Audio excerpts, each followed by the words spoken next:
حضرات، السلام علیکم ورحمۃ اللہ وبرکاتہ۔ الحمد للہ وکفی وسلام علی عبادہ الذین اصطفی، اما بعد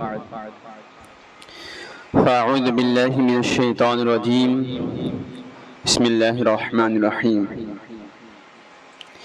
یا ایہا الذین آمنوا اتقوا ربکم ان زلزلۃ الساعۃ شیء عظیم۔ صدق اللہ العظیم وصدق رسولہ النبی الامین المتین الکریم، ونحن علی ذلک لمن الشاہدین والشاکرین، والحمد للہ رب العالمین۔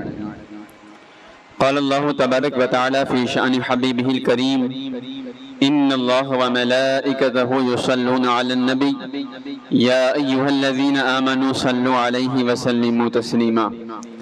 اللہم صلی علی سیدنا و شفیعنا و مولانا محمد کما تحب و ترضا بنا وتصلی علی صلاة و سلام علیک یا رسول اللہ، صلاة و سلام علیک یا نبی اللہ صلی اللہ تعالی علیہ وآلہ وسلم۔ برادران ملت اسلامیہ، اللہ تبارک و تعالی قرآن پاک میں ارشاد فرماتا ہے، یا ایہا الذین آمنوا اتقوا ربکم ان زلزلۃ الساعۃ شیء عظیم۔ اس کا ترجمہ یہ ہے کہ اے ایمان والو، تم اپنے رب سے ڈرو، اپنے رب کا خوف اپنے دل میں بساؤ۔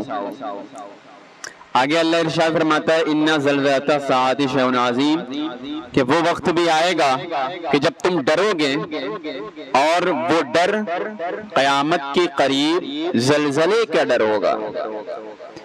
یعنی اس سے بہتر ہے کہ جب قیامت آئے گی، زلزلہ آتا ہے، جس وقت انسان کے دلوں میں خوف پیدا ہو جاتا ہے، تو اللہ تبارک و تعالی ارشاد فرماتا ہے اس وقت خوف کھا کر فرما برداری کرنے کے بجائے پہلے سے اپنے رب کا خوف اپنے دل میں بسا لو۔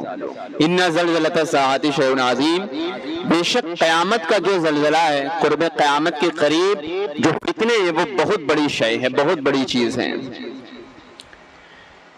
ہر دن ہر انسان لمحہ بلمحہ اپنی موت کے قریب ہو رہا ہے۔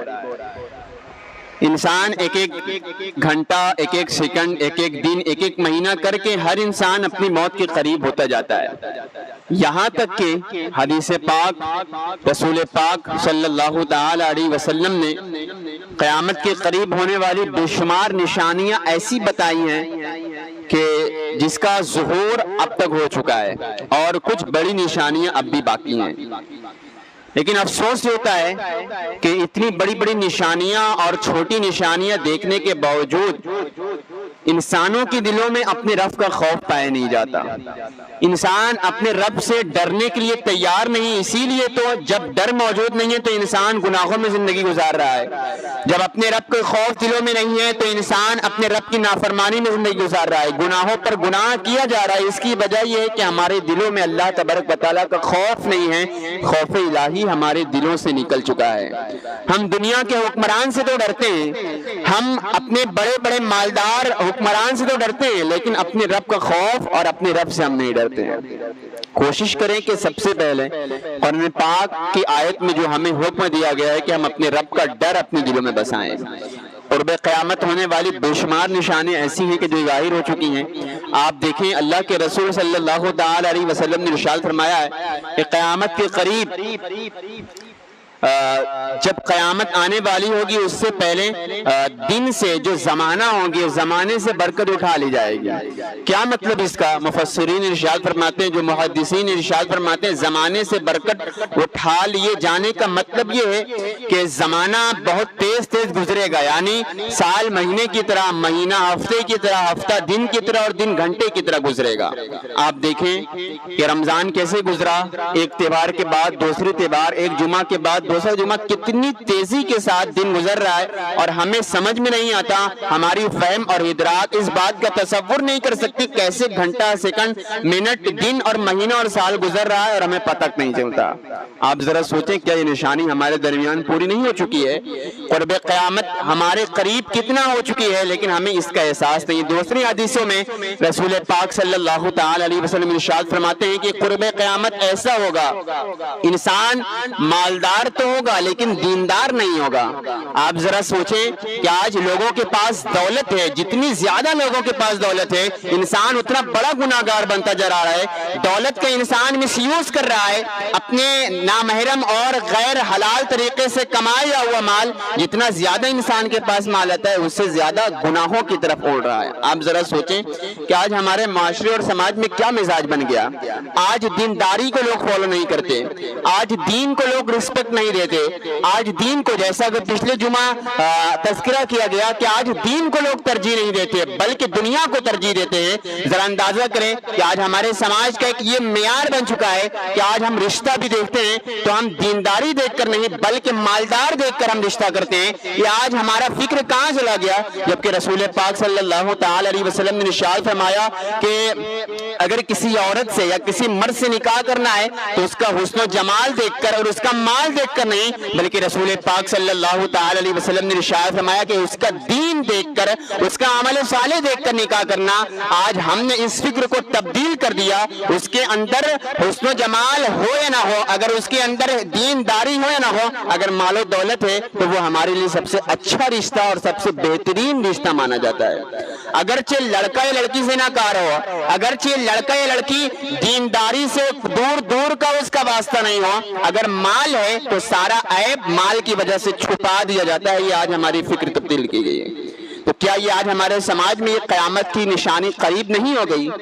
کیا یہ ہمارے سماج میں قیامت کی نشانی پوری نہیں ہوگی کہ انسان کے پاس مال تو ہوگا، مالدار تو انسان ہوگا لیکن دیندار نہیں ہوگا؟ یار ایسی دولت اور ایسا مال ہمارا کس کام کا کہ ہمیں اللہ کی فرما برداری سے دور کر دے، ہمیں نمازوں سے دور کر دے، والدین کی اطاعت سے دور کر دے۔ ایسا مال پر ہمارے لعنت ہے، اللہ تبارک و تعالیٰ ایسا مال ہمیں عطا نہ کرے کہ جس کی وجہ سے ہمیں نماز کی فرصت نہ ہو، اپنے رب کی فرما برداری کی فرصت نہ ہو۔ آج ہم کہاں جا رہے ہیں کہ آج ہم دولت کے حرص میں، مال کے حرص میں اتنا مصروف ہو گئے کہ ہمیں کانوں میں اذانوں کی آواز تو جاتی ہے لیکن ہمیں نماز کے لیے فرصت نہیں ملتی۔ ایسا مال ہمارے کس کام کا؟ یہ مال بھی تمہارا دنیا میں رہ جائے گا، یہ فکر بھی دنیا میں رہ جائے گی، تمہارے پاس جائے گا تو بس وہی تمہاری نماز جائے گی اور تمہارا عمل صالح جائے گا۔ اور افسوس آج وقت ہے تو توبہ کر کے اپنے رب کی بارگاہ میں جھک جاؤ اور کچھ عمل کی تیاری کر لو۔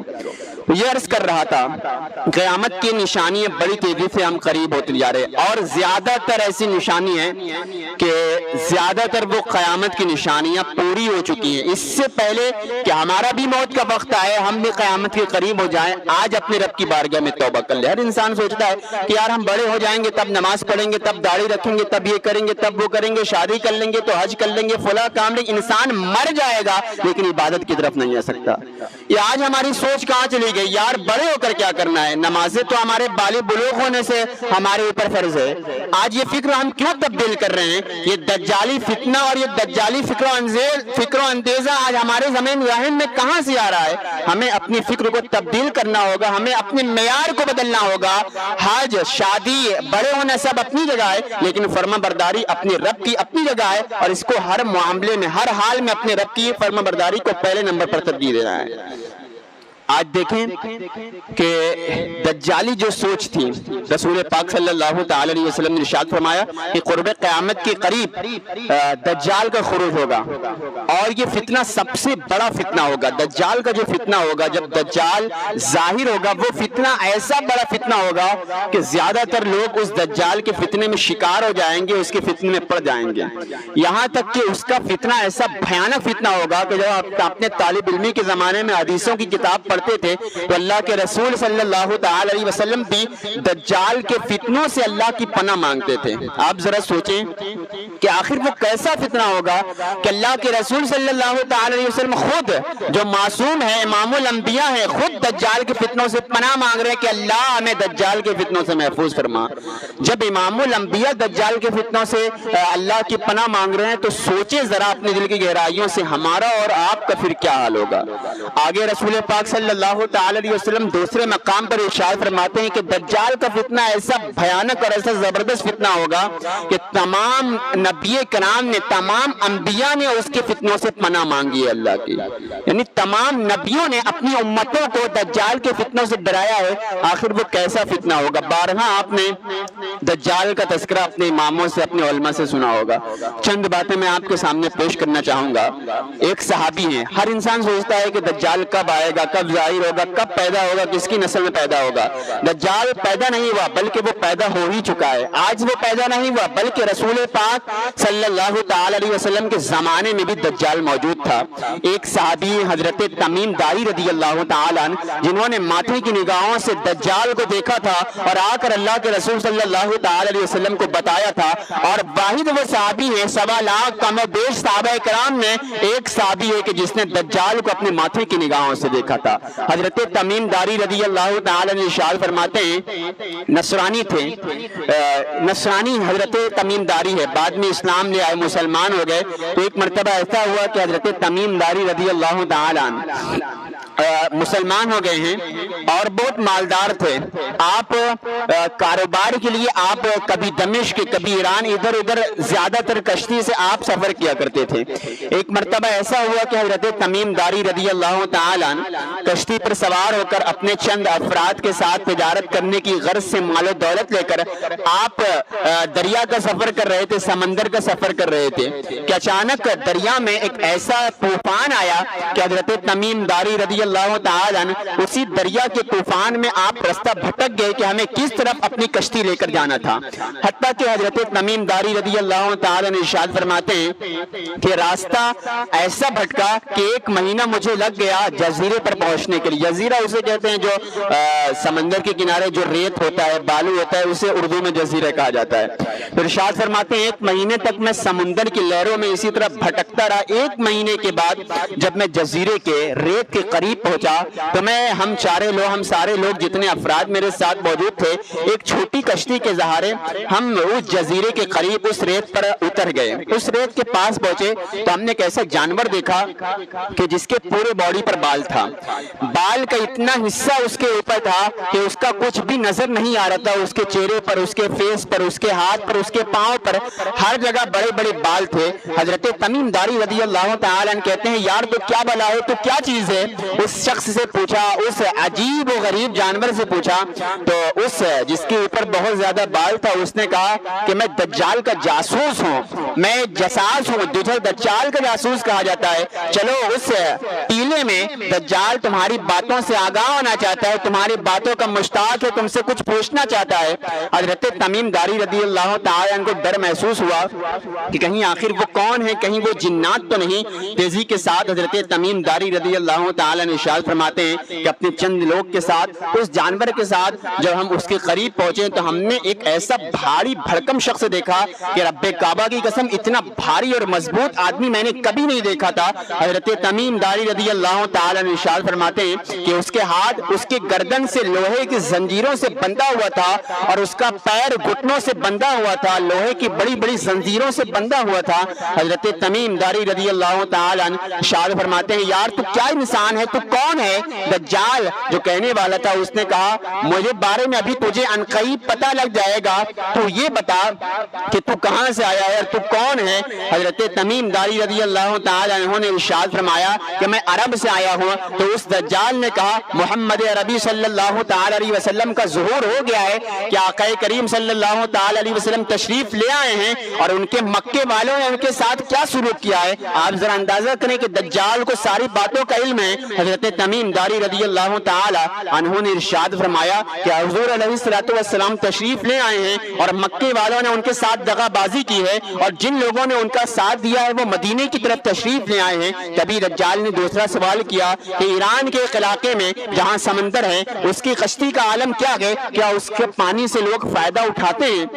کیا اس میں پانی موجود ہے؟ اور حضرت تمیم داری رضی اللہ تعالی عنہ نے ارشاد فرمایا ہاں ابھی اس میں پانی موجود ہے، لوگ اس سے بہت زیادہ سیراب ہو گئے ہیں۔ دجال نے کہا قریب ایک ایسا وقت آئے گا وہ دریا سوکھ جائے گا اور تبھی مجھے باہر نکلنے کی اجازت ملے گی۔ حضرت تمیم داری رضی اللہ تعالی عنہ نے کئی سوال کے بعد اس سے پوچھا آخر تو کون ہے؟ اس نے کہا میں مسیح دجال ہوا، جب وہ وقت نشانی قریب ہو جائے گی، باقی ہو جائے گی، کھل جائے گی تو مجھے یہاں سے نکلنے کی اجازت ملے گی۔ اور حضور علیہ الصلوۃ والسلام نے ارشاد فرمایا کہ 40 دن نہیں گزریں گے دجال پوری دنیا کا سفر کر لے گا اور ایسے ایسے لوگ اس کے فتنے میں شکار ہو جائیں گے، یعنی وہ خدائی کا دعویٰ تو کرے گا، خدائی کا دعویٰ تو کرے گا، بہت سارے لوگ اس کے دعوے میں شکار ہو جائیں گے۔ آپ ذرا اندازہ کریں، ایک مثال میں دجال کی پیش کرتا ہوں۔ آخر حضور علیہ الصلوۃ والسلام، صحابہ کرام اور تمام نبیوں نے اپنی امت کو دجال کے فتنوں سے کیوں ڈرایا ہے؟